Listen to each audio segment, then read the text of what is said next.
قاعده 137 علت دمیدن در سوره بفهمیم. چرا در سور دمانده میشه و به عقیده ما و شما چی ارتباط داره؟ الله سبحانه وتعالی میگه که و نفخ فی الصور فصعق من فی السماوات و من فی الارض الا من شاء الله. و نفخ فی الصور سوره زمر آیت 68. و نفخ فی الصور و نفخ میشه در سور یا پف میشه در امو سور. فصعق من فی السماوات والارض، پس میمیرن. صعق اینجا چی است؟ به معنای مرگ است، یعنی میمیرن. من فی السماوات و من فی الارض الا من شاء الله، تمامی مخلوقاتی که در آسمان ها و زمین است. الا من شاء الله، مگر کسانی را که الله خواسته باشه که اونا در این سور نمیرند.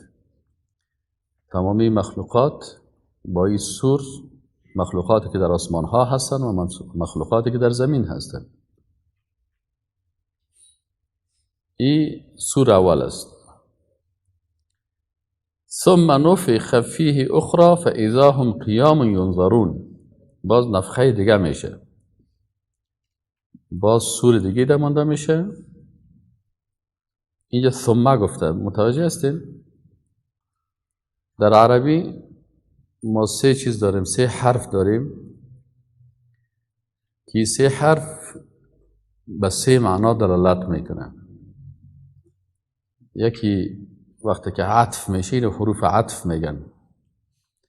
حروف عطف اینو حروف معانی هم میگن. پس شما همیشه در قرآن وقتی که نه یک کلمه یا بالای کلمه دیگه یا یک جمله بالای جمله دیگه که عطف میشه یا توسط واو میشه، مثلا میگی جا احمد و محمد، احمد و محمد آمدن. این علما میگن که این واو که است برای مطلق جمع است. جا احمد و محمد، احمد آمد به همراه محمد. این حال معلوم نیست که کدامش اول آمده کدامش پستر آمده، پس واو ترتیب دلالت نمیکنه، مطلق آمدن است. مثلا احمد و محمد آمد، جا احمد و محمد، ما نمیفهمیم که احمد آمده اول یا محمد. خواه آمدن، اما اگر میخوایم ترتیب برش بتیم باز عوض واو فی استعمال میشه. جا احمد فمحمد. از این آدم تو میفهمه که احمد آمد باز محمد آمد. این فی دو معنا میده، یکی ترتیب معنا میده، یکی اما تو تعقیب معنا میده. یعنی وقتی که در زبان عربی، زبان بسیار قوی، الله سبحانه وتعالی به این زبان قرآن عظیم الشان نازل کرده، بسیار نقاط دقیق داره و یکی از نقاط دقیقش می است وقتی می جا احمد و محمد مطلق جمع است، یعنی دو نفر آمدن اما ترتیبش و تعقیبش و تأخیرش معلوم نیست. حالا اگه میخوای ترتیب بکنی بگی که ایش آمد یا آمد، باز دوشان به تعقیب از این عاجل یا آمد، باز میگه جا احمد ف محمد. اگر میگه که نه احمد آمد باز محمد پسان آمد چند وقت بعد، یعنی که تازه یک جای نامد به تعقیبش، باز ثم استعمال میشه. فهمیدی؟ یعنی ما و شما مثلا میگیم احمد و محمد آمدند،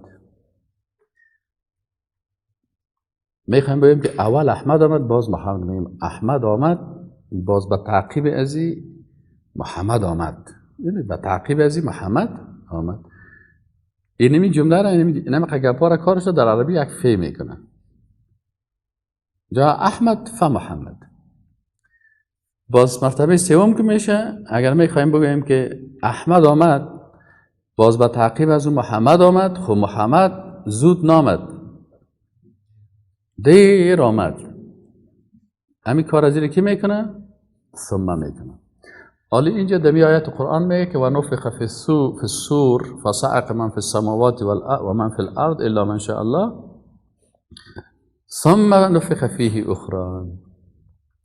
یعنی بعد از این نفخ فی نگفته ثم گفته. چی معنی میده که یعنی باز نفخ دیگه میشه، تعجل نمیشه دیگه، تال میخوره.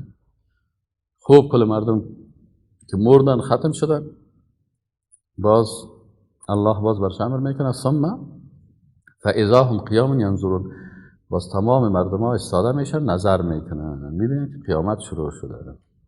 پس نفخه اول نفخه چیست؟ از بین رفتن است و نفخه دوم نفخه دوباره زنده شدن است.